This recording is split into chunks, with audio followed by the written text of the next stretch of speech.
sure you do. So in just a little bit, our joy is going to be made complete as we continue in our conversations on Tuesdays about the work of evangelism and the work of congregations. We're going to be kind of interacting with a concept from a blog that each of us have read. Me more has had more time to stew on the blog than Terry has, but that's also normal as well. By the way, when did you read this blog? 2018. When did I read this blog? 20 minutes ago. 18 minutes ago. Like not 18 minutes ago. I just want people to know how things work around here on Do the Work. Yeah. Such is the way of things. But hopefully, I think we're going across all those things. I haven't seen the notifications yet. I think we're up live. I know we're live on YouTube. So we're live on the Facebook. I can tell that. I know. On the Facebook, Boomer. Good job. Yeah. We're on the Facebook, on the face page. So we'll get to that in a moment. I think it's a pretty interesting discussion. It's relevant to the context of the world in which evangelism is taking place right now, in which Christians are trying to find the greatest amount of spiritual effectiveness and spiritual growth that they can develop in a bit more chaotic environment than we're accustomed to. But with that, we do have a few minutes of general non-biblical relevant questions, or whatever we want to call it. We got to get a buzzword for that. We don't even have to put the marketing team together to figure out what this question phase should be called. But we should take like recommendations from the peanut gallery. What should this be called? Yeah. That should be fun. That's a contest. If we choose your name, you win nothing. But hey, come up with a name for it. Yeah, I think we'll have a poll at some point. So if you submit us your best suggestions for the introductory area, we'll put it together as a poll. People can offer their perspective on the answers or whatever they want. We'll just see how it goes. At some point, what we need to do is let people decide what the questions are. That would be fun. Although between Walls, Russell, Salt, and Scott, I'm a little concerned about that interaction. I don't think it should be limited to those numbers. Our wives have access to those question lists, and that would be a lot of trouble. My wife doesn't pay attention to any of this stuff. Are you kidding me? Yeah. Probably true across the board for both of us. Yeah. So anyway, I do have a little minor question. It came up when we were trying to. There it is. Majoring in minors. That's what we could start off with. Majoring in minors. Or maybe we should call this separate and apart. Separate and apart. Well, that's a little. I'm on a roll today. That's a little too close to the fold. You can all, at the end, around the horn should now be called "You Can All Stand and Sing." Anyway. Yeah. I need some air. Oxygen. All right. So, favorite French fry? Oh, so this is no question until about 15 years ago. It was always McDonald's, and they changed their oil, and they ruined all of that, by the way. Okay, just gonna throw that out there. Until the whole get rid of the trans fat, go to whatever it is that McDonald's uses now. McDonald's had the best French fries ever, and they ruined that. Okay, I have that on good authority. I am what the world calls overweight. I know what a good fry is, and that was a good fry. Okay, so. Two really, really close. I mean, there's a lot of good fries out there, but two really, really close things. I'm going to go with the fast food fry because, look, even fast food, like you got different kind of degrees. Like I really like the Freddy's, but I really don't like the Freddy's fries as much as I like the fry sauce, which is a big deal. Okay. So best fries. I'm a fan of the waffle fry from Chick-fil-A. For a lot of reasons. First off, you're never allowed to talk bad about Chick-fil-A. You may not make it into heaven if you do. And then secondly, probably my favorite thing is tater tots. I prefer the tater tot. That's really the only redeeming quality at Sonic, by the way, because their service is bad. Their drinks are good. Their burgers aren't great, but you can get tater tots. Tater tots are where it's at. So that's not really, neither one of those probably are classically called fries, but that's where I'm at. Yeah, I think I'm going to have to say, like for me, Sonic tater tots often are too soggy because they're served in ways that just don't get them to the table right away when they're ready out of the fryers. But they're good. They're just not the top of the table. And so if I was going to say the tater tot side of things, they would probably be the Pharmacy just in the Nashville area. Their See, you're TikToks to so me specialized. You are can't just go excellent. generic like that. No, And look, Mark Russell says Five Guys has great fries. They do. they do. By the way, if you go to Five Guys, get the Cajun fries. Right. Especially if you like a little kick to them. They do get spicy. So that's for that. For French fries, it's Fred Meat and Bread, which is in Atlanta at the Krog Street Market. There's another couple of sites. Those are good. Now, if you're going to go for like a fast food chain fry or all that kind of stuff, I've got a fourth fry on the list too, which is a little small place in McMinnville, Tennessee, where you'll want these, Terry, in a second. You'll actually decide to go hunt. I don't know that people. I didn't realize we were going for the foodie fries option, like the foodie, like the rare. You got to travel, get in the RV, and drive over here to get your fries. I didn't realize that's where we were headed with all of this. I really do like the waffle fries at Chick-fil-A. In all the three iterations, which are the ones that are perfectly done, right in the middle of the spectrum, the ones that seem like they're a little bit underdone, and the ones that are like crispy. It's like the whole spectrum of those from Chick-fil-A. Look, the waffle fry is blessed. You can't overlook that. Right. But what they do at this place up in McMinnville, Tennessee, a little burger joint there, is they take a fry it, batter it, and then fry it again. So they're battered fries. No. You don't know. No. You don't know. No. All right. So that answers the question, the mighty questions. We're going to have a little conversation about this later. That's a specialty foodie fry that Terry can't handle. By the way, Burger King fries are out. They're not good. I do not like the Burger King fry. Yeah. No. The nacho fries at Taco Bell, no good. Don't like those nacho fries. Yeah, Culver's has some pretty good fries too. Culver's has good fries. Yeah, Culver's. Yeah. Whataburger has decent fries. I like the Whataburger's fries. They're pretty good. Basically, if you take potato and fry it, you've stepped up. By the way, the Red Robin has good steak fries, but here's the key to Red Robin's too, by the way, is get the campfire sauce to eat with your fries. Those are fantastic. The campfire sauce is good. It's just like at Freddy's, they got those shoestring fries, but they're really good because you get the spicy fry sauce. Fantastic. It's kind of like the campfire sauce. Really good, really good, really good. In-N-Out Burger has good fries, by the way. I'll throw out to the West Coast for you. Yeah. Again, the thing about the In-N-Out burgers, it's all fresh ingredients. They do it right there. Awesome. Jeremy Bard jumps in. He's like, great conversation. Because we're talking about fat boy food. By the way, let me say this before we get in. Like, as far as fried potato, if we get out of the fry kind of deal, Penn Station's kind of like a lot of places. It's that hand cut fry thing. That's why it's so good. Dude, if I had my choice, give me a double order of Waffle House hash browns any day. Yeah. Like, that's where it's at. Cover that with a little onions and cheese. Man, I am like happy. That's good stuff right there. So yeah, it exists on the scale of the worse it is for me, the better it'll probably taste. Yeah. Like don't throw the chili on there. Don't throw the tomatoes, but for sure, cheese and some onions. I'm a happy boy. You got to have Waffle House about once a month, by the way. That's just a requirement in the South.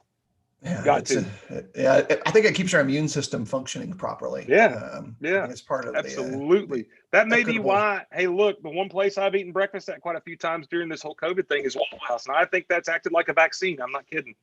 So we're good.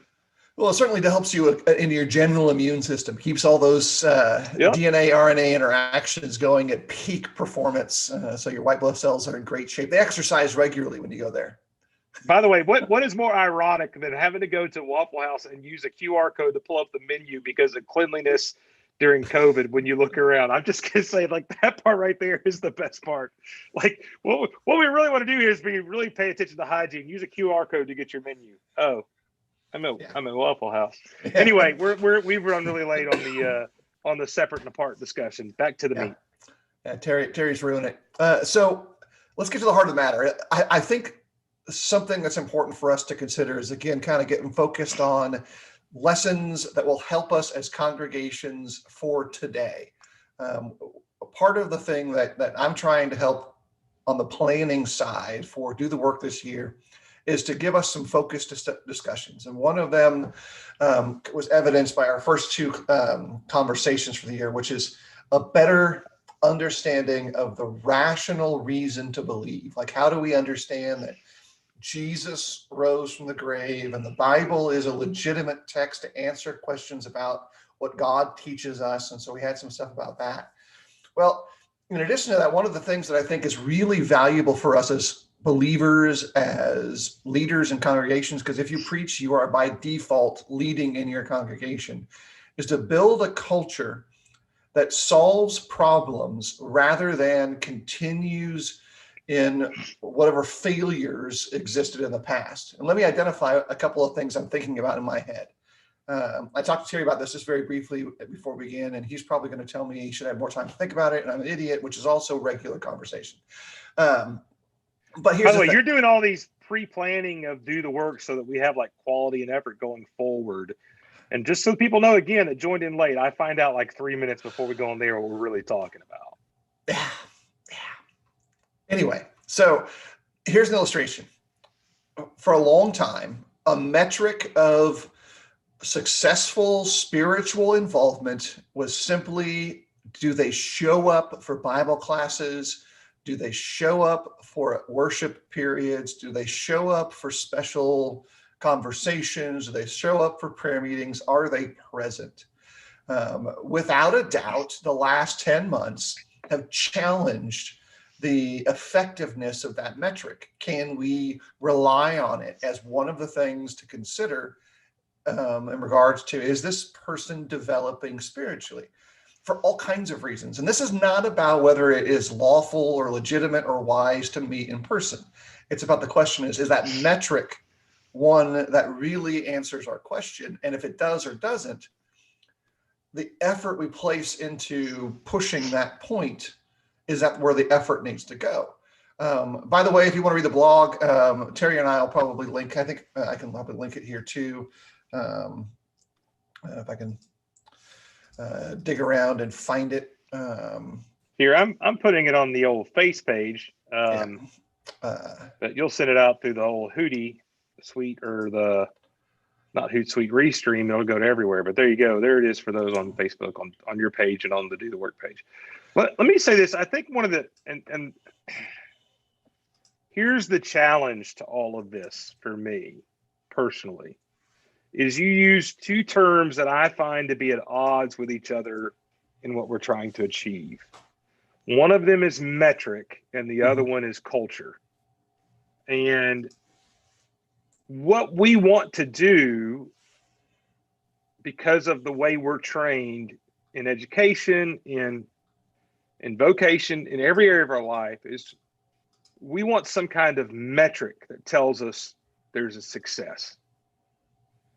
And the longer I do this work, the more I realize that's a flawed approach to the process. And because what we really want to do is develop a culture, and a culture collectively, and then individually, this person buys into that culture of spirituality. And quite frankly, I'm not sure there's any metric that can measure that. That really comes down to, like so many things, this makes us really uncomfortable, a subjective judgment about things. And that's a difficulty because, look, like when it comes to evangelism, what we'd really like to do is throw, hey, we had, and I've done this, we had 36 baptisms this year. Look how successful we are in evangelism. And then 2 years later, 4 of those 36 people are still faithful. That's not successful evangelism. But the metric said it was, but you look back later and the subjective judgment says, hey, man, we did something wrong. And I will tell you, one of the things that was wrong in that was we focused so much on that metric that we didn't find success or quality in what we were actually doing. We achieved the metric, we didn't develop a culture that created what we really wanted. So there's a true danger. I just want to throw this out there from the beginning, is looking for a metric is part of our issue because we want to measure this. And that creates a problem for us. Yeah, here's the illustration that I started thinking about. So let's say we'll use our Wednesday night Bible studies, which I think most preachers I know could identify that you tend to have a smaller crowd present on Wednesday nights for all kinds of reasons. Those aren't the other issues. But they tend to be quality participation points where you get a lot of interaction, a lot of good questions. Well, you take that this is what we expect moment. And the leadership, maybe you are involved in that, makes a decision that for 5 months, 4 months, 3 months, 2 weeks, or whatever, that same class is now going to be in Zoom. You're going to shift it online. Yeah. And then what you do is you shift your expectations over there. Well, we should have the same level of participation, and it should take the same amount of effort and preparation. And then you get people like me who are like, well, I want this to be good. And so now I'm going to put more effort into participation or preparation. And so I'm going to over prepare just like I would for a Bible class in person, but now I'm going to over prepare over here, but they're not the same thing. The Zoom educational context is not the same as the in-person educational context. And so we should not expect the same results out of them. But I don't know about you, but it's very easy to be disappointed with the outcome, because in an in-person class, you can look in the audience and you can say, we've got 27 people here. I can look them in the eye, ask them questions. They can ask me questions. In a online class, it might show you anywhere from, depending on how you're presenting it, you may not know how many people are with you. You may see 12 little icons up there and says there's 12 feeds going. That could either be 12 people or 40 people. And so from a personalized instructional side of things, the effort you put in isn't going to match to the results that you think you might receive from it. And so the level of defeat can rise up for everybody, both the students and the leadership side. And it hinges often on the emotions of everybody participating. And I think that's a really important thing to think about, because maybe what needs to happen is a shifting of the system underneath it that we use to evaluate value and implement plans, rather than, well, we've got to do it. I know a lot of Christians and preachers have struggled with that push. Like, no, we're going to do 100% Zoom. Well, I don't like Zoom. I want to be in person. Or I love Zoom. I don't ever want to be in person again, or whatever. We've got to figure out, like, okay, assembling is incredibly valuable. Michael Walsh points out, like, it's super important. There's a great, powerful, familial aspect to our development as believers. So seeing and interacting is super valuable. But the absence of it in and of itself often is the second phase of a spiritual issue, not the first phase. The first phase is the rot that takes place on the inside that produces that lack of desire to be there. And that's another issue too. But again, I just think it's really important to kind of think through this process of effort. And we can even shift the illustration. We've talked about it in the context of assembling. Think about in your preparation to preach or teach. We talk about increased effort there. I'm a big fan of hard work in the sense of study, preparation, reading extra, learning extra, et cetera, all of that. And so I put a ton of effort into the sermon. And let's say I judge my sermon by how many times I mistakenly read my manuscript. And I get an error rate of, 72%. I didn't read it like I wrote it 72% of the time. Well, obviously my effort is misguided or something. Or maybe I need to reevaluate how I'm kind of considering the value of the task. Or maybe my output is, did the audience learn? Like, I may fail in the way I read it, but maybe the audience retained and gained a ton. These are all things that I think are part of the informative process of improving your work as an evangelist. As we go into that area of it, this principle has a great overlay across the table. Terry? Well, so let me go back to when I was doing some internships in a previous congregation. One of the things that was really interesting is the way we judge things. So you mentioned the manuscript. So when I trained those guys, I would meet with them every Tuesday, and I would look at things like their presentation, their gestures, because we'd already looked at the outline, but how well did they deliver the outline, and what their PowerPoint and all those kind of things. But at the same time, to cover a different basis, I would have 5 anonymous reviewers of the sermon from the membership, and their questions were, what did you get out of this? what helped you? What did you learn? Which is a completely different focus. And it was amazing to see that from a different perspective, right? To see beyond the mechanics of preaching and look into the quality of what was being done. And it revealed a different kind of perspective. One of the things I learned is, by the way, Christians know good preaching when they hear it. And they know what's effective and what isn't. And some of them were very bold by saying, I think this was the point, but it wasn't effective, wasn't brought across good, right? And that all kind of plays into what you're saying is another illustration of that. Like, do we get so hung up in the process of these metric things that we forget this is what it's really about? This quality underneath is what it's really about.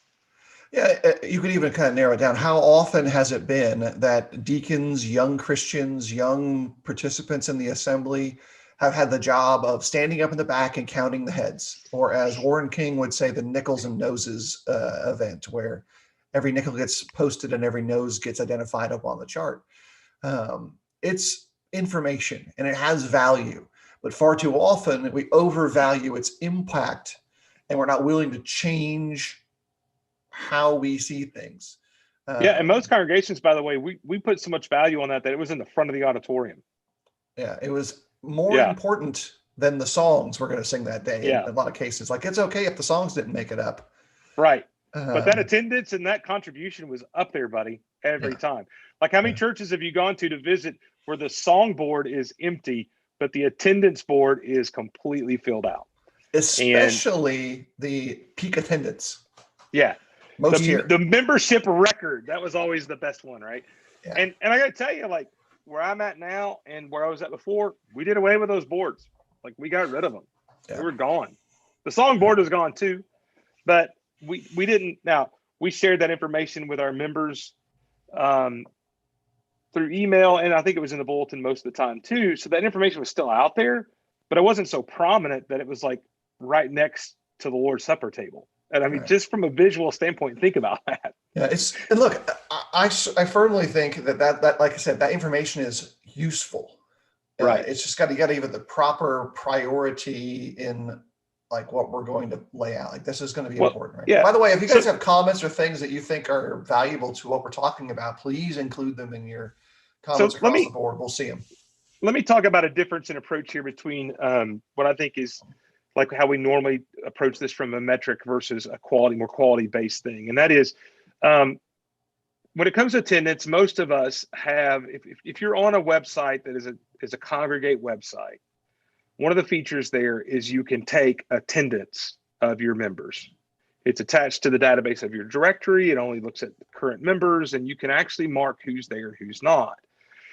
And one of the things that can do is that will generate a member attendance number for you. Not a total attendance number, but a number of members there kind of number. And you can base your success and all that just on that. But to go back to Michael Walls' thing, like, I don't think that's a great use of that feature. But here is a great use of that feature. When I'm preaching, I can't tell who's there and who's not all the time. And especially this field, the larger your congregation grows, the harder it is to know who's there, who's not there. On average, I talk to probably 2 to 3 families afterwards of any quality outside of the typical nice sermon, right? So I don't get to talk to everybody every Sunday. How do I know, and how can I follow up with somebody and say, hey, just want you to know we missed you, or I know you're sick. Are you feeling better? Well, we take that attendance. I can, on Tuesday morning when I come in, pull it up and go, oh, here's a family that's usually here that's not here. Let's see what's going on.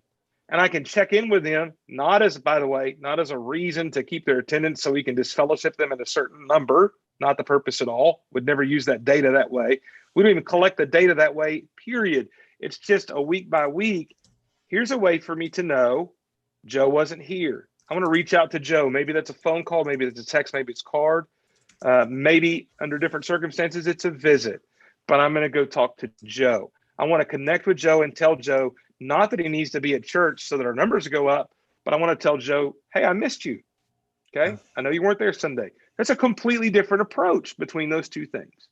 Using the same kind of way we gather information. But what's your focus is really what we're talking about there. Yeah, Edwin makes a great point, and that's what gets measured gets worked on. And I think that's as much as we might say, I don't like metrics, we're always going to have a metric, even if it's a subjective metric. Like we're still going to have a sense of this is working and this is not working. And that's an important thing to kind of, okay, now once you've done that, you've figured out what your metric is, what works and what doesn't work. Then you've got to go back to the process that you're using to produce the thing. And so like if someone, I was talking to some guys recently about how they wanted to use Logos because it's something we talk about often. And it's something you talk about often. I asked a simple question. How do you produce a sermon? What does your workflow look like? How does it go from idea to outline, manuscript, notes? Whatever, I don't really care at that point what that looks like. I need to know that so that we can talk. So in a congregational context, if we're sitting down with our congregation, let's say we're talking specifically as the evangelist, and you say, look, I'm trying to figure out the very best subject matter for the sermons over the next 3 months. I want the very best things that are going to do the very most benefit to our group here. The answer can be often as general as, well, just preach the Bible, brother, you'll be all right. That's an accurate truth, but it's not sufficiently specific to help in the process to get that reasonably sure outcome. And so it may come back with, okay, so in specific from the Bible, what do we need to hear? What kind of message? There's 2 or 3 guys I know right now that are either teaching through Revelation or preaching through Revelation. I find that in talking to those guys about what that's been like, great insight as it's affected their understanding of current world events, but also congregational contexts. And you can evaluate and say, hey, is that good or challenging, to the way in which there's interaction with the spiritual impact of the message. And so I think that's part of it. Edwin mentions a quote from Andy Stanley, and he goes, most churches do not have a reliable system for defining and measuring what success looks like at every level of the organization. Instead, they post some general statistics that give them a vague sense of progress or failure as a church, and they go through the motions of continuing to do ministry the way they always have, productive or not. Yeah. 100% accurate by my anecdotal experience as well. Well, and let me say this. When I talk about metrics versus culture, I'm not saying that there's not a use for metrics and measurables. I think one of the differences, though, is what Edwin points to is what gets measured gets worked on. When you're measuring things to work on things and to identify what needs to be worked on, that's a completely different thing when you're just measuring things in order to claim your success rate. Yeah. And I think the way we've used metrics is to claim our success rate rather than to identify our focuses. And those are 2 vastly different things. And I think that's the challenge there. And that's kind of what's talking about with the attendance. One, taking attendance to prove how many people we had and what our record attendance is, how great that is. That's really just trying to promote your success rate. Yeah. But looking at your attendance to see who needs a hug spiritually, like for lack of a better term, who needs to be loved a little more, who needs to be encouraged a little more, who needs to be edified, who needs to be strengthened. That's measuring things to see what needs to be worked on. And that's the difference in the approach. It's like evangelism. Bragging about the number of your baptisms is really just about posting a number to say how successful we are. Yeah. Looking on the number of baptized people you retain helps you understand what you need to work on. Right. And those are a couple different things. Both of those are valuable. Like if you're very good at bringing someone to the moment of conviction, that's great. But now you need to find someone who's very good at grounding someone who has reached the moment of conviction. And maybe that's not you. And that metric, that tool guides you towards the goalpost of doing both well. And I understand the need to share the baptism idea because success breeds success. I get that. Okay. Yeah. But there's a fine line between trying to use that whole idea of success breeding success to just bragging about how many baptisms we had. And that makes us, the crown church of baptistry. those are two different things. And we have got to be very careful about what we measure and why we measure. That's the whole point in that idea. Here's another thing, and this is where you can use this metric to kind of leverage work. We've talked about the growth side of things, the moment of conviction that says, I'm ready to make a decision to count the cost and be numbered as a disciple, and the grounding phase that takes place next.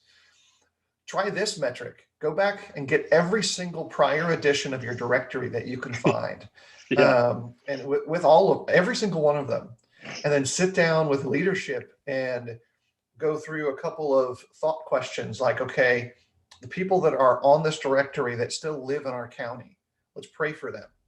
Yeah. Next step, for people who are on this directory and still live in this county, but do not assemble with the brethren at location X. Okay, let's reach to them. What if they don't want to talk to us?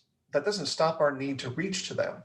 In fact, isn't that part of the labor both of shepherds and evangelists, is to go to the lost? I think there's a synergist kind of, both you guys go do that thing, and then you do it in different edges. The shepherd is going to be more in the shepherd rolling thing. The evangelist is going to be more in the pushing them toward the kingdom thing. And as a team, you've now taken this data you have, these addresses and phone numbers and people you may never have met. Because if you go back far enough in those directories, I guarantee you, they're like, who's this person? Nobody in the group will know them. If it's a long enough group. Or again, to quality, if somebody does know them and has an existing relationship with them, what you do is you go, hey, why don't you reach out to them? Rather than the preacher who moved here 6 months ago being the one that's sent to them. And because, to take your approach, we could go through the directory, we could find 18 people who live in our county who still don't attend with us and don't attend anywhere else. And we can send the preacher out to them who knows none of them, who's been there 6 months, contact them. He can contact all 18 of them. They're not going to do anything because there's no existing relationship. It's a cold call at best, but we can feel like we've done something. Or we can sit down with the shepherds, with deacons, whoever else, work through that list. What's our best way to reach out to this person? What's the best way to connect to them? One checks off all the boxes. One has a chance of being effective. A couple of comments to point out here. I think Bob makes a great comment. Metrics as tools, not goals. And that is a great way to look at those kind of things. But Edwin also talked about this attendance and said, measuring attendance is easy to measure, but it isn't the when spiritual growth is. And that gets back to what I said earlier on. The idea of spiritual growth is largely a subjective judgment. You look and go, are we growing or are we not? That's very hard to put a number on. That's extremely difficult. And I think that's the harder thing for us. And it would be easier, like so many other things, if I could just come up with a number. If you could just give me a number, I can know. And it just doesn't work that way. And I think that's the hard thing. And then Edwin's, he's on fire today, thinking of the baptisms, which is better, a congregation that had a baptism every other week because they have a preacher who's just an evangelism machine, following up with guests, studying with as many people as possible, or the congregation had fewer baptisms, but 50% of the congregation had a Bible study with someone in the year. The other 50% prayed every week for the lost, etc. Well, if you're going to judge spiritual growth subjectively, the latter of those two descriptions is a better spiritual growth because you have membership involvement. Although I might just say, why can't we have both? I'm not saying we can't have both, but he didn't offer us both. Yeah, that's my standard answer to almost anything Edwin will respond at this point forward. It says, hey, can we have both? Yeah. It's easy out. Yeah. It's kind of like when he comes up to bat as well, easy out. So Edwin doesn't bat. He's too busy watching Lord of the Rings. Yeah, that's my point. Yeah. I think though that there's also limits to this illustration, this principle. And so you can work within metrics, you can change systems, but there's one more step. There are some things that are immutable biblical truths that really have great fundamental root, both in the New Testament, but on the broader teaching of the Bible. Those are the pillars or the posts that hold up the tent of the rest of these ideas. And so if we want to circle back in, because we did talk about the contrast of attendance, look, it still is super important to understand the value of human interaction in a spiritual way. And let me just kind of illustrate it by thinking it through this way. What if we had the foresight to think about our assemblies in this way? okay, boom, we're going to have to return to high levels of restrictions again. We're going to have high health concerns again, which means we're going to have issues of wearing masks. We're going to have issues of digital stuff. And so the people who are involved, yeah, they may have a mask on, but they are engaging people who come to their assembly, masked or unmasked, in a way that lets them know they are super happy to see them, because they actually are super happy to see them. I think that can create a culture that addresses the short run challenges that talks about Terry's culture issue of these major shifts in educational delivery models, like teaching through in-person studies, teaching through Zoom. Like right now, I flex around on a lot of this stuff and what I have to do as an evangelist. Some of my teaching is this way, teaching digitally. Some of my teaching is done in person in assemblies. Some is still in small groups, studying the Bible together. All of them have to balance all these concerns. And I don't think that's going to change because it was the same way before. I used to go visit people in care facilities, and they'd give me a mask to go in their room, to go sit down and pray with them. And so that's nothing new. It's just quantity has changed. And so I think we have to kind of like start thinking through how can we be more successful given that this is how it is, rather than how I would like it to be because it used to be. Yeah, because in what you just said at the end, what you're doing is you're getting hung up on the past and not working in the present. Yeah. And that's the challenge for all of us. And I think that's what's really damaged our quality, is clinging so much to what used to be. But this is always, I mean, you and I have been preaching for close to the same time, specifically to regards to this work. It has always been a living, breathing, changing organism. We do things differently than we did when we started off. And clinging to what we used to do is not the solution, right? And for instance, when you and I started preaching, we still used overhead projectors. Fancy. Yeah. And if you were fancy, you printed them in color, not black and white. That's rich. Right. You had the monies. Yeah. And I don't know about you, but I had the normal piece of paper with the pennies taped across to slide down one point at a time. And the pennies kept it in the right place. Because that was the you didn't have the rig, the little kind of aligned rig that would hold them in place, and then no, I had the rig to hold them in place, but the piece of paper was to slide down, kind of like PowerPoint, to reveal one bullet point at a time. Yeah. And then if you were really cool, you had exactly on cue the Farrell Jenkins pointer, and you could just point to that on the screen. And now we have PowerPoint, and even how we've used PowerPoint has changed, at least for me. When I started out, every verse went on the screen. It was a 50-slide presentation sometimes, and now you're lucky to get 3 or 4. Everything has changed, okay? It's always been a living, breathing kind of change. And now it's just that it's some external factors that we never planned on being involved in that are forcing us to do the same thing. And as those things change, what you have to do is figure out how to do the best work you can do within the circumstances you find yourself in. And holding on to what used to be is going to damage your ability to do the best work. That's what I'm saying there.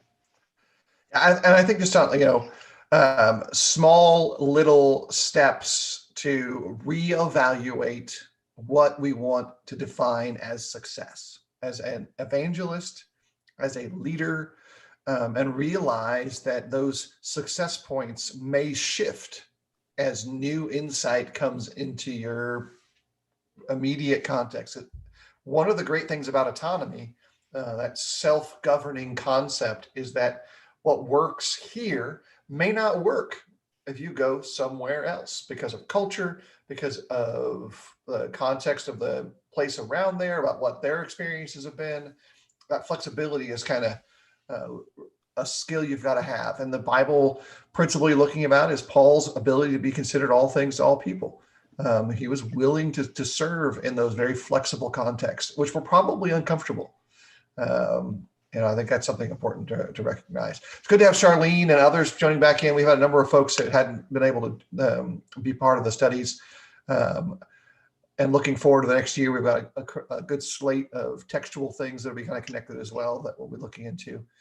Terry, last thoughts for today as we kind of ring out the end of our little conversation where you hassle me incessantly. Well, I mean, if you would like for me to hassle you more, that can be done. Yeah, that's true. No, just, great discussion today. And thanks everybody for joining and for your comments, and look forward to next week. I wish I could tell you what we're going to talk about. I'll find out 18 minutes before we start the broadcast. Yeah, at this rate, I'm just keep cutting down the level, and you're going to find out 2 minutes before we go live. I think it might actually increase quality. It's hard to tell. Again, next week, 2:00 what is 2:00? That's services at Eastside. Next week, 11 Eastern, 10:00 Central for Do the Work on Tuesday. And so we'll be excited to dig into the text. Here's a couple of things that are on the docket coming forward. Two I know with specifics that haven't had dates assigned to them. We're going to have Bobby Blackburn come and talk about investing for evangelists and some of the unique tools that are available to help preachers plan for their transition from the pulpit into whatever the next phase of their life will look like. And so Bobby's going to bring some personal and professional expertise into that area. Doy Moyer will be coming towards the second half of the year. And we're talking about evidences and logic and reason from the design of how do we use those tools both in preaching and teaching to ground the faith of believers, to take disciples who are committed to Christ and grow them into mature believers. So that'll be exciting as well. And obviously, since we'll be talking about logic, I will be absent on that broadcast. Oh, you'll be there. You'll always have to have source illustrations. And so we look forward to that. Everyone have a great day. Take care.